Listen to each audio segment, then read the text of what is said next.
প্রতিদিন গীতাপাঠ শুনলে মন শান্ত হয়, জীবনে সঠিক পথ দেখাতে সাহায্য করে। দুঃখ, ভয়, রাগ দূর হয়, আত্মবিশ্বাস বৃদ্ধি পায়। কর্ম ও ভক্তির মাধ্যমে হৃদয়ের শক্তি, ঘরে শান্তি ও জীবনে আলো নিয়ে আসে। তাই প্রতিদিন আমাদের চ্যানেল থেকে 2টি শ্লোক সহ একটি পাঠ শুনুন। তম তথা কৃপয়া বিষ্টম অশ্রুপূর্ণ আকুলিক্ষণম বিষিদন্তমিদম বাক্যম উবাচ মধুসূদনঃ। সঞ্জয় বললেন, তখন করুণায় অভিভূত, অশ্রুভরা চোখে কাঁপতে থাকা এবং গভীর শোকে নিমজ্জিত অর্জুনকে লক্ষ্য করে শ্রীকৃষ্ণ মধুসূদন তাকে এই কথাগুলি বললেন।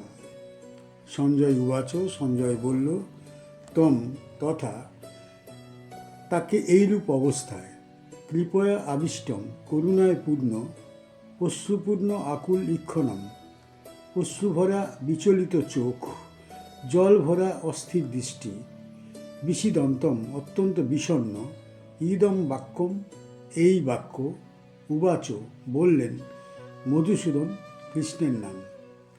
এই শ্লোকটি গীতা উপদেশের আসল সূচনার ঠিক আগের মুহূর্ত। যুদ্ধক্ষেত্রে অর্জুন যখন নিজের স্বজন, গুরু, পিতামহদের দেখে মানসিকভাবে ভেঙে পড়ে, তখন তার হৃদয়ে দয়া, মোহ, ভয় এবং দ্বন্দ্ব একসাথে জড়ো হয়। করুণা স্বাভাবিক মানবিক গুণ, কিন্তু যখন সেই করুণা ধর্ম অধর্মের বিচারকে আচ্ছন্ন করে, তখন তা দুর্বলতার রূপ নেয়।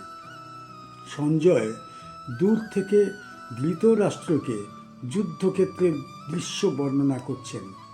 তিনি দেখছেন অর্জুনের চোখ ভিজে গেছে, হাত কাঁপছে, মন ভারী, তিনি যুদ্ধ করতে সম্পূর্ণ অক্ষম। এই অবস্থায় কৃষ্ণ নীরব থাকেন না।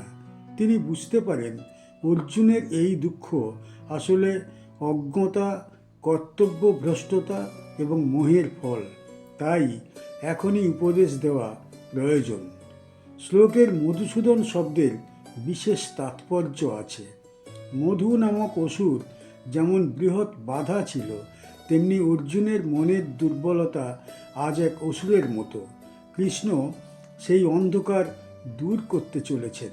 এই শ্লোক তাই গীতার বাণী শুরু হবার ভূমিকা, একটি মানসিক সংকটের মুহূর্ত, যেখানে মানব জীবনের চিরন্তন শিক্ষা লুকিয়ে আছে। এই শ্লোক ভগবদ্ গীতার 2য় অধ্যায়ের প্রথম শ্লোক।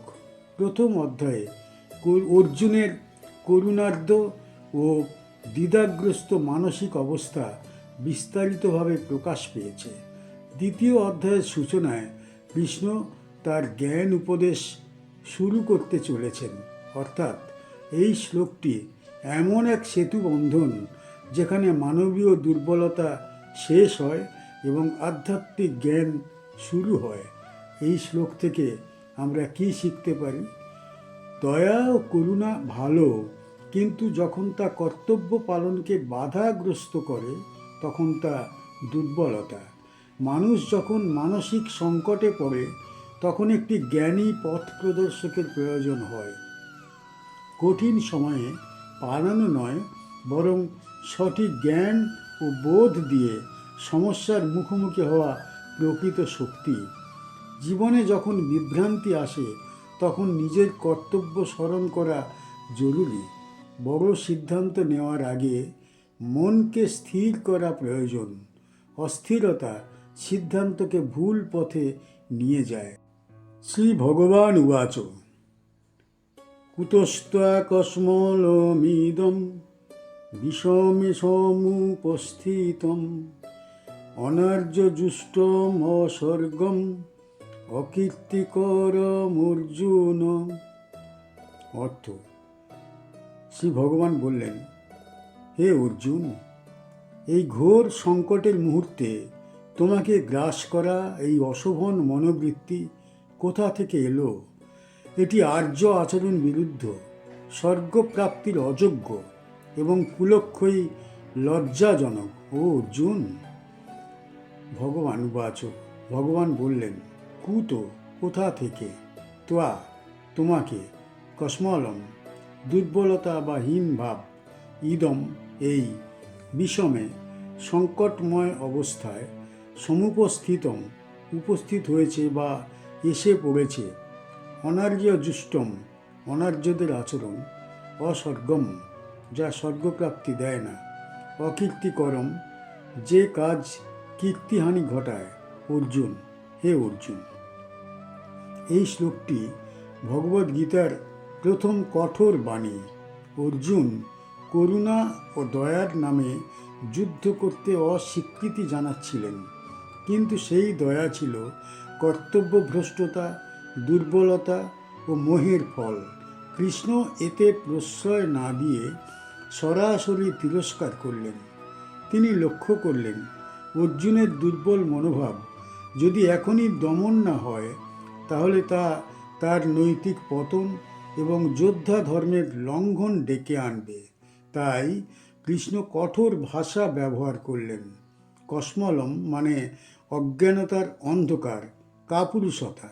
অনার্য জুষ্টম কথাটি অত্যন্ত গুরুত্বপূর্ণ।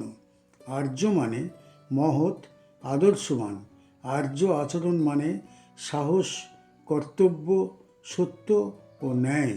অর্জুনের মনোভাব এগুলোর বিরুদ্ধে। কৃষ্ণ বললেন এটি অস্বর্গম। এই দুর্বলতা কোনো মহৎ ফল বয়ে আনবে না। আর অর্জুন যদি যুদ্ধ এড়িয়ে পালিয়ে যান তবে তা তার অকীর্তি বা অপমানের কারণ হবে। এই শ্লোকের উদ্দেশ্য অর্জুনকে কটূক্তি করা নয়, বরং তাকে তার আসল অবস্থানে ফিরিয়ে আনা। কখনো কখনো কঠোর সত্য মানুষকে জাগ্রত করে। কৃষ্ণ জানেন অর্জুনের হৃদয়ে বীরত্ব আছে, তাই তাকে নৈতিকভাবে ঝাঁকিয়ে তোলা একান্ত প্রয়োজন।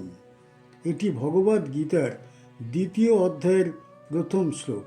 এর আগের শ্লোকে সঞ্জয় বর্ণনা করেছিলেন অর্জুনের করুণায় ভেঙে পড়ার অবস্থা। এই শ্লোকে কৃষ্ণ প্রথমবার সরাসরি অর্জুনকে উপদেশ দেন।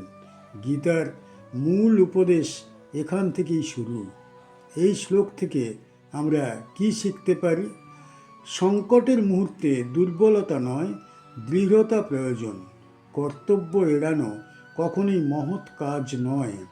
দয়া ও আবেগ কখনো কখনো ভুল সিদ্ধান্ত সৃষ্টি করতে পারে। সত্যিকারের বন্ধু বা পথপ্রদর্শক কখনোই ভুল আচরণে প্রশ্রয় দেয় না। জীবনে এমন কিছু সময় আসে যখন কঠোর কথাই আমাদের সঠিক পথ দেখায়। মানুষের মর্যাদা শুধু আবেগ নয়, কাজে, কর্তব্যে এবং ন্যায়ে নির্ধারিত হয়। সমস্যা থেকে পালানো নয়, সাহস নিয়ে মুখোমুখি করা আর্য আচরণ। আমাদের চ্যানেলের গীতা পাঠ কেমন হয়েছে, ব্যাখ্যা কেমন হয়েছে, আপনার কেমন লেগেছে কমেন্ট বক্সে অবশ্যই জানাবেন এবং প্রতিনিয়ত গীতা পাঠ শোনার জন্য চ্যানেলটা অবশ্যই সাবস্ক্রাইব করে রাখুন। দেখা হচ্ছে পরের ভিডিও।